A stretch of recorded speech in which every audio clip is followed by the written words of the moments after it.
Friends, வாழைப்பூ புட்டுக்கு கொஞ்சம் கடலப்பருப்பு வந்து ஊற வச்சுக்கணும் ஃப்ரெண்ட்ஸ். அதுக்கப்புறம் இந்த மாதிரி குறைன்னு அரைச்சி தோசை தவாவில் எண்ணெய் ஊற்றி அடை தட்டிக்கணும்.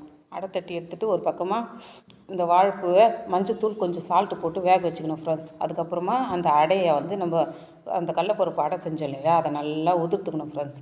உதிர்த்துட்டு கடாயில் எண்ணெய் ஊற்றி கடலப்பருப்பு, உளுத்தம்பருப்பு, கறிவேப்பிலை, வெங்காயம் அதெல்லாம் போட்டு நல்லா தாளிச்சிக்கணும்.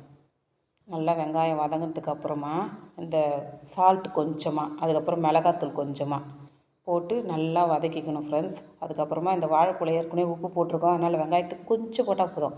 இந்த வாழைப்பூவில் மஞ்சத்தூள்லாம் கூட போட்டுட்டோம் இல்லையா, இதை நல்லா போட்டு கலரணும்.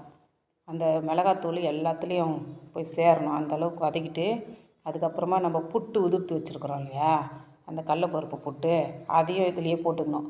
நல்லா ரெண்டும் ஒன்றா சேர்ந்து சூடாகிற வரைக்கும் நல்லா வதக்கிட்டு அதோடு பரிமாறி சாப்பிட வேண்டியது தான் ஃப்ரெண்ட்ஸ்.